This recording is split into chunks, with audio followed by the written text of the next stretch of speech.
మీరేమనుకుంటున్నారు చెప్పండి? 1750 కోట్లతో ఎన్టీఆర్ విగ్రహాన్ని పెడుతున్నారు ఒక పెద్ద కొండ మీద అని మంత్రి గారు ప్రకటించిన విషయం మీతో పాటు నేను కూడా చూశాను. ఇది సబబని సమాజంలో చాలా కీలక పాత్ర పోషిస్తున్న జర్నలిస్టులు మీరు అనుకుంటే చెప్పండి. ఆల్రెడీ రాజ్యాంగ నిర్మాత బాబాసాహెబ్ గారు విగ్రహం ఇక్కడ పెట్టారండి 152 సుమారు జగన్ మళ్ళీ దాన్ని మించి పెట్టడం అనేది సమాజం కోరుకునేట్టే కదా సార్. కాదు, అది మీరు జర్నలిస్టులు అందరూ ఏమనుకుంటున్నారో చెప్తే నా ఒపీనియన్ చెప్తాను. అది విధానం కాదు. Very good. అంటే ప్రజావాణి అది ఇప్పుడు మీరు చెప్పింది రాజ్యాంగ నిర్మాత అంబేద్కర్ గారి విగ్రహానికన్నా పెద్ద విగ్రహం పెట్టాలని. ఆ రోజు చంద్రబాబు నాయుడు గారు లక్ష్మీపార్వతి గారిని పెళ్లి చేసుకున్నారని అయినా సరే నిగ్రహంగా కనీసం ఆయన పరిపాలన ఆయన చేసుకుని ఇవ్వడానికి మీకు మనసు రాలే. ఆయన వెంటాడి వేధించి ఎన్టీఆర్ గారు లక్ష్మీపార్వతి గారిని పెళ్లి చేసుకుంటే ఆ రోజు ఆయన వెంటాడి వేధించేశారు చంద్రబాబు గారి నాయకత్వంలో. ఇప్పుడు ఆయన విగ్రహం 1750 కోట్లతో పెడతారు, 1750 crores. ఆరోగ్యశ్రీకి బిల్లులు ఇవ్వడానికి డబ్బులు లేవు, ఉద్యోగులకి డిఏలు ఇవ్వడానికి డబ్బులు లేవు, పిల్లలకి ఫీజు రియంబర్స్మెంట్ చేయడానికి డబ్బులు లేవు, రోడ్ల మీద గోతులు పోడ్చడానికి డబ్బులు లేవు, అంగన్వాడీల్లో పౌష్టికాహారం ఇవ్వడానికి డబ్బులు లేవు, నిరుద్యోగ భృతి ఇవ్వడానికి డబ్బులు లేవు, ఆడబిడ్డ నిధి ఇవ్వడానికి డబ్బులు లేవు, ఉచితంగా మీరు చెప్పిన సిలిండర్లు ఇవ్వడానికి డబ్బులు లేవు. 1750 కోట్లతో ఎన్టీఆర్ విగ్రహం పెడతారంట వీళ్ళు. అదే ఇప్పుడు ఎన్టీఆర్ గారి విగ్రహం పెడితే మంచా చెడా అనేది ఇప్పుడు మీరే చెప్పారు కదా 1750 కోట్లతో. అంటే ప్రజలు ఏమనుకుంటున్నారనే దానికి వాళ్ళకి సంబంధం లేదు. ప్రజలు ఏమన్నా అనుకోనివ్వండి, అధికారం వాళ్ళ చేతిలో ఉంది కాబట్టి పెడతారు విగ్రహాలు. అది కూడా ప్రజాధనంతో, ప్రజలు కట్టిన పన్నుల డబ్బులతో.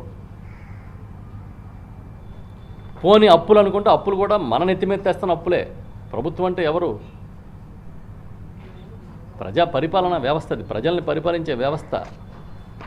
ఎవరి ద్వారా తెస్తున్నారు? ఇగో మన తల మీద చూపించి అప్పులు తెస్తున్నారు. ఈ డబ్బులన్నీ పెట్టి విగ్రహాలు పెట్టుకుంటారంట. అంబేద్కర్ గారు రాజ్యాంగ నిర్మాత, ఈ దేశానికే ఒక దిక్సూచి, ఆత్మగౌరవం, బడుగుల ఆత్మగౌరవం. ఆయన విగ్రహం పెడితే దానికన్నా పెద్ద విగ్రహం పెట్టాలని మీరు అనుకుంటే అది మీ విజ్ఞత. ప్రజలు ఏమనుకుంటున్నారనేది చూద్దాం తర్వాత.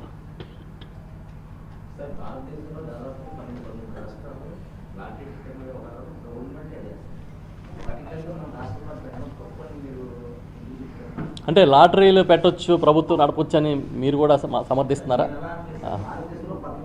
అంటే కాదండి, భారతదేశంలో 13 రాష్ట్రాల్లో పెడుతున్నారు. చాలా రాష్ట్రాల్లో భారతదేశంలో మద్య నిషేధం ఉంది. ఇక్కడ ఎందుకు అమలు చేయట్లే? ఏది మంచి ఏది చెడు, మన ప్రజలకి ఏది అవసరం ఏది వద్దు అనేది ప్రభుత్వాలు నిర్ణయించాలి. ఆ రోజు భాగ్యలక్ష్మి బంపర్ డ్రా అని ఒక లాటరీ నడిపేవారు పూర్వం మన చిన్నప్పుడు. తర్వాత అది ఎత్తేసారు. ఎందుకు ఎత్తేసారు? ప్రజల్ని ఇలాంటి జోదాలకు అలవాటు చేయకూడదు, ప్రభుత్వం ఆదాయం కోసం ఇలాంటి తప్పుడు మార్గాల్లో ప్రోత్సహించకూడదని చెప్పి ఎత్తేసారు. అంతెందుకు, ఇప్పుడు కేరళ లాటరీ ఇలాంటివి ఉన్నాయి కదా, ఆ టికెట్లు ఎక్కడ మన దగ్గర అమ్ముతారా? ఇక్కడ అమ్మడానికి లేదు కదా. ఎందుకు బ్యాన్ చేసింది ఆ రోజు ఉన్న ప్రభుత్వం? ఆన్లైన్లో గుర్ర పందాలు జరుగుతాయి, ఇక్కడ మన దగ్గర దాని మీద బెట్టింగ్ వేస్తే కేసు కడతారు. ఎందుకు? గోవా లాంటి ప్రాంతాల్లో క్యాసినోలు ఉన్నాయి, మరి మన దగ్గర ఎందుకు నడపట్లేదు? మన భారతదేశంలోనే కదా గోవా కూడా ఉంది. అంటే ఇవన్నీ తప్పుడు విధానాలు. ఆదాయం కోసం ప్రజల్ని తప్పుదారి పట్టించొద్దు. ప్రజలకి ఏది మంచో అదే ప్రభుత్వాలు చేయాలని తీసుకున్న నిర్ణయాలు అవన్నీ చేసిన చట్టాలు. మీరు వచ్చి కొత్తగా ప్రతిపాదించి లాటరీ పెడితే 3000 కోట్లు వస్తుంది, ఇగో ప్యాకెట్లు ఆడిస్తే ఇంత వస్తుందని చెప్తే కొత్తగా అధికారులు తీసుకొచ్చి వీళ్ళకి చెప్పడం, వీళ్ళని ఆమోదించడం చూస్తుంటే అలా ఏమనాలి చెప్పండి మీరే? మీ మనసుకు ఏమనిపిస్తుంది? లాటరీ ఒకటి ప్రభుత్వం ఈ రాష్ట్రంలో లాటరీ నడిపించవచ్చని మీకు అనిపిస్తుందా మీ మనసుకి? వ్యక్తిగతంగా నేను చెప్తున్నా. 13 రాష్ట్రాలు చాలా అదే నేను చెప్పాను కదా, 13 రాష్ట్రాల్లో అన్నప్పుడు మిగతా రాష్ట్రాల్లో చాలా మంచి ఉంది, అది తీసుకోవాలి కదా. మిగతా రాష్ట్రాల్లో ఉన్న మంచిని తీసుకోవట్లేదు, మిగతా రాష్ట్రాల్లో ఉన్న ప్రజా వ్యతిరేక విధానాలు మేము తీసుకుంటాం అంటే ఎలాగా? మిమ్మల్ని ఎప్పుడు కీర్తిస్తారు? ఆ స్టీల్ ప్లాంట్ని కాపాడితే కీర్తిస్తారు. నిజంగా మీరు చెప్పిన ఇన్వెస్ట్మెంట్లన్నీ వస్తే కీర్తిస్తారు. నిజంగా మీరు ప్రజలకు ఇచ్చిన హామీలు అమలు చేస్తే కీర్తిస్తారు. దాని ద్వారా ఆదాయం పెంచాలి, ట్యాక్సులు రావాలి, ఉపాధి కల్పనలు వచ్చి ట్యాక్సులు వస్తే ఈ ప్రజలకు మంచి జరుగుతుంది. అలా కాకుండా మీరేం చేస్తూ ఉంటున్నారు? లాటరీలు, ఆన్లైన్ గేమింగ్లు, ఇవా ఆలోచన. అంటే ఎటు వెళ్ళిపోతుందో చూడండి మైండ్ సెట్. ఎంతసేపు అమరావతి అమరావతి అమరావతి అని కలలు కనడమే తప్ప అసలు ఏం జరుగుతుంది? నిర్మాణ వ్యయం ఎంత? 1 అడుగు స్క్వేర్ ఫీట్ బిల్డింగ్ కట్టాలంటే అక్కడున్న ప్రైవేటు వాళ్ళు ఎంత కడుతున్నారు, ప్రభుత్వం ఎంతకిస్తుంది? అలా ఈ రాష్ట్రంలో నిర్మాణ వ్యయం ఎలా ఉంది? ఇవేమన్నా పరిగణలో తీసుకుంటున్నారా? ఎందుకు అంటే అడిగేవాడు లేడు. మీకు మద్దతు ఇచ్చే మీడియా బలాన్ని చూసుకుని విరవీగిపోవడమే కదా ఇది. ప్రజావాణిని అణిచివేయగలుగుతామనే నమ్మకమే కదా చంద్రబాబు నాయుడు గారికి ఎన్ని పనులు చేస్తున్నాడంటే. మాట్లాడితే జగన్మోహన్ రెడ్డి గారిని ఏదో అమరావతికి వ్యతిరేకంగా మాట్లాడినట్టుగా పెద్ద ట్రోల్ చేస్తున్నారు. ఎవరు చెప్పారు ఈ రాష్ట్రంలో 2024 వరకు హైదరాబాద్ ఉమ్మడి రాజధాని అంటే పారిపోయి వచ్చామని ఎవరన్నా చెప్పారా ప్రజలు? మీరు నిర్మాణం పూర్తి చేసుకున్న తర్వాతనే అక్కడి నుంచి రాజధాని ఇక్కడ రావచ్చు కదా.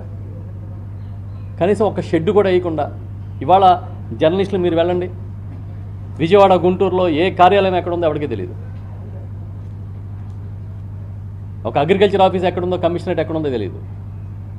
ఒక మెడికల్ అండ్ హెల్త్ కమిషనరేట్ ఎక్కడుందో తెలియదు. అలా ఏ రోజు ఏ బిల్డింగ్లో ఏ ఆఫీస్ నడుపుతున్నారో తెలియట్లే. ఎప్పటికీ 2014లో రాష్ట్రం విడిపోతే 2026కి వచ్చాం, 12 ఏళ్ళు పుష్కరం అయింది. మీది కార్యదక్షత, పరిపాలనా దక్షత అని మీరు చెప్పుకుంటే ఎలా సాధ్యమవుతుంది? ఏదో మాయ జరుగుతూ ఉంటుంది అప్పుడప్పుడు ఎలక్షన్ ముందు. పోనేమో సర్వే ఆపారా? భూ సర్వే, భూములు మొత్తం జగన్ గారు లాగేసుకుంటున్నారని ప్రచారం చేశారు కదా, పోనేమో ఆపారా? ఇప్పుడు జరుగుతుంది కదా. మరి జగన్మోహన్ రెడ్డి గారి హయాంలో జరిగిన సర్వే తప్పు అయితే చంద్రబాబు నాయుడు గారి హయాంలో చేయడం కూడా తప్పే కదా. అంటే పోనీ ఏదో రకరకాలు చెప్పారు, లిక్కర్ బ్రాండ్లు అని చెప్పారు కదా, ఆ రోజున బ్రాండ్లు ఇవాళ ఉన్నాయిగా, తీసారా మీరేమన్నా?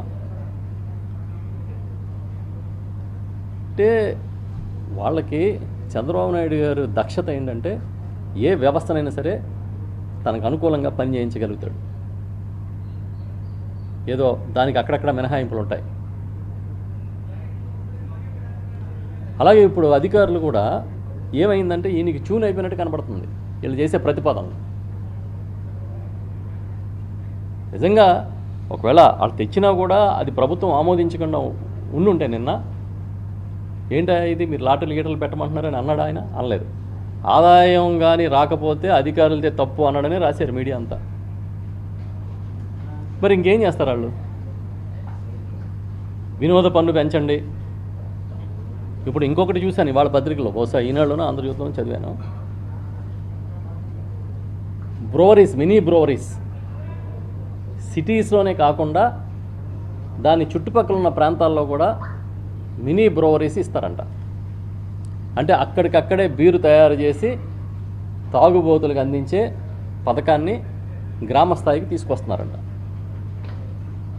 ఇంకెక్కడికి వెళ్ళక్కర్లేదు, ఆ ఊళ్ళోనే బీరు తయారు చేస్తాడు, ఆ ఊళ్ళోనే లిక్కర్ తయారు చేస్తాడు, ఆ ఊళ్ళోనే అన్నీ.